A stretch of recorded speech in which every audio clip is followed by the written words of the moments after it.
Slab कोसळला, माती आणि पाण्याचा प्रचंड लोंढा।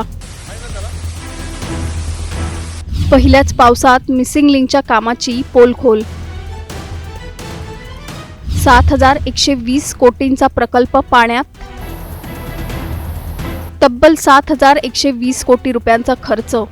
अत्याधुनिक तंत्रज्ञान। जगातील सर्वात रुंद बोगदा। देशातील सर्वात उंच केबल स्टेड पूल। बहुचर्चित मुंबई पुणे मिसिंग लिंक प्रकल्प कोणत्याही नैसर्गिक संकटाला तोंड देईल असा दावा करण्यात आला होता, पण पहिल्याच जोरदार पावसाने हे सगळे दावे पाण्यात वाहून गेलेत। कारण पहिल्याच पावसात मुंबई पुणे मिसिंग लिंकवर दरड कोसळली आहे। बोगद्याजवळचा स्लॅब अचानक कोसळला। डोंगरावरील माती, दगड आणि पाण्याचा प्रचंड लोंढा क्षणात रस्त्यावर धडकला। वाहतूक ठप्प झाली। वाहनांच्या किलोमीटर रांगा लागल्या आणि प्रशासनाला थेट महामार्ग बंद करण्याची वेळ आली। पण हा फक्त मुसळधार पावसाचा परिणाम आहे की कोट्यवधींच्या या महत्त्वाकांक्षी प्रकल्पाच्या दर्जावर आणि सुरक्षिततेवर आता गंभीर प्रश्न उपस्थित होत आहेत। आणि सर्वात महत्त्वाचं, या मार्गावरून दररोज प्रवास करणाऱ्या लाखो नागरिकांच्या सुरक्षिततेची जबाबदारी नेमकी कोण घेणार? जाणून घेऊया या सविस्तर रिपोर्टमधून। त्यासाठी हा व्हिडिओ शेवटपर्यंत पहा आणि टाइम्स नाऊ मराठीला लाईक, फॉलो आणि सबस्क्राईब करा। मुंबई पुणे द्रुतगती महामार्गाचा बहुचर्चित मिसिंग लिंकवर भीषण घटना घडली आहे। मुसळधार पावसामुळे बोगद्याच्या प्रवेशद्वाराजवळचा संरक्षक स्लॅबचा एक भाग कोसळला आणि त्यासोबतच डोंगरावरील माती, दगड आणि पाण्याचा प्रचंड लोंढा थेट बोगद्यात घुसला। काही क्षणातच रस्त्यावर चिखल, दगड आणि पाण्याचा मोठा थर साचला। या घटनेचा थरारक व्हिडिओ सध्या सोशल मीडियावर वेगाने व्हायरल होतोय। ही घटना घडल्यानंतर सुरक्षेच्या कारणास्तव मिसिंग लिंकवरील वाहतूक तातडीने बंद करण्यात आली। त्याचवेळी सततच्या मुसळधार पावसामुळे जुना मुंबई पुणे महामार्ग आणि द्रुतगती महामार्गावरील वाहतुकीवरही मोठा परिणाम झालाय। परिणामी मुंबई आणि पुणे या दोन्ही दिशांना वाहनांच्या लांबच लांब रांगा लागल्या। लोणावळा घाट परिसरात अनेक तास वाहतूक कोंडी झाल्याने प्रवाशांचे मोठे हाल झाले। प्राथमिक माहितीनुसार मिसिंग लिंकमधील जवळपास 8.5 किलोमीटर लांबीच्या बोगद्याच्या शेवटच्या भागाजवळ डोंगराचा मोठा भाग घसरला। त्यासोबतच संरक्षक काँक्रीटचा भाग आणि जड बांधकाम रस्त्यावर कोसळल्याने मुंबईकडे जाणाऱ्या दोन्ही लेन बंद पडल्या। सुदैवाने यावेळी त्या ठिकाणी कोणतेही वाहन नसल्याने मोठी जीवितहानी टळली। घटनेनंतर महामार्ग पोलिसांनी उर्से टोल नाक्यावर मुंबईकडे जाणारी वाहनं थांबवली।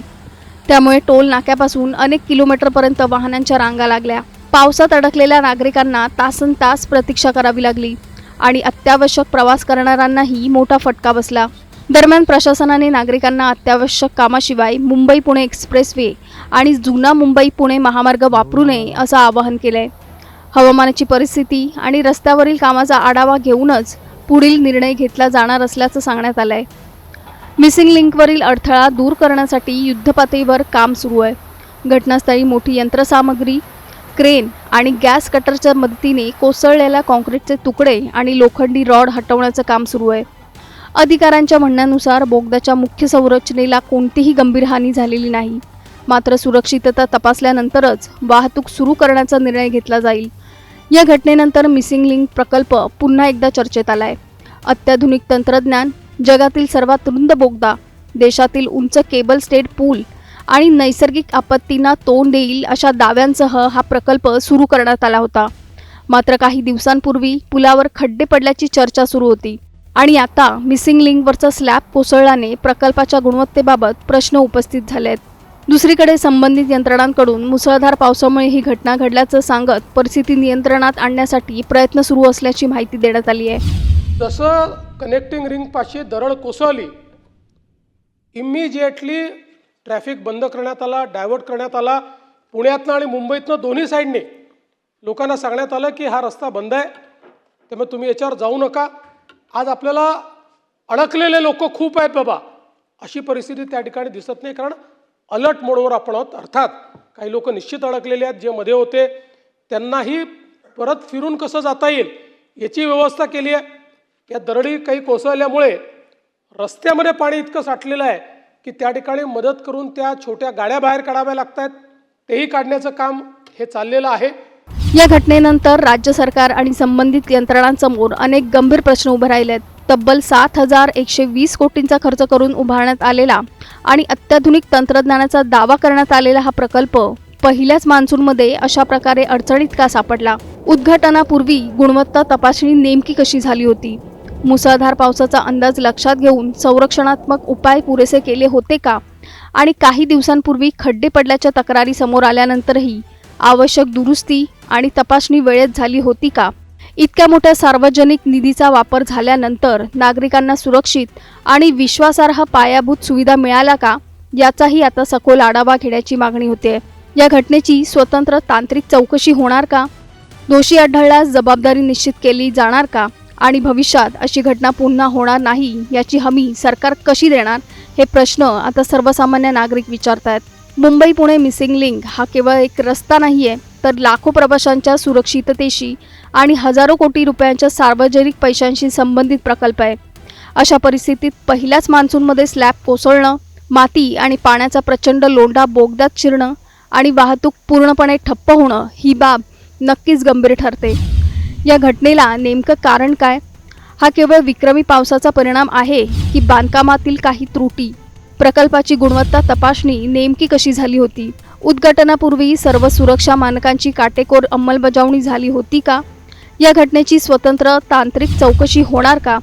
आणि जर निष्काळजीपणा किंवा कामातील त्रुटी आढळल्या तर त्याची जबाबदारी कोण घेणार? तुम्हाला काय वाटतं? मुंबई पुणे मिसिंग लिंक प्रवासासाठी खरंच सुरक्षित आहे का? तुमचं मत आम्हाला खाली कमेंट करून नक्की सांगा आणि चॅनलला सबस्क्राईब करा. आज आपण बघितलं असेल, जसं कनेक्टिंग रिंग पाशी दरड कोसळली, इमिजिएटली ट्रॅफिक बंद करण्यात आला, डायव्हर्ट करण्यात आला. पुण्यातनं आणि मुंबईतनं दोन्ही साईडने लोकांना सांगण्यात आलं की हा रस्ता बंद आहे, त्यामुळे तुम्ही याच्यावर जाऊ नका. आज आपल्याला अडकलेले लोक खूप आहेत बाबा, अशी परिस्थिती त्या ठिकाणी दिसत नाही, कारण अलर्ट मोडवर आपण आहोत. अर्थात काही लोक निश्चित अडकलेले आहेत, जे मध्ये होते त्यांनाही परत फिरून कसं जाता येईल याची व्यवस्था केली आहे.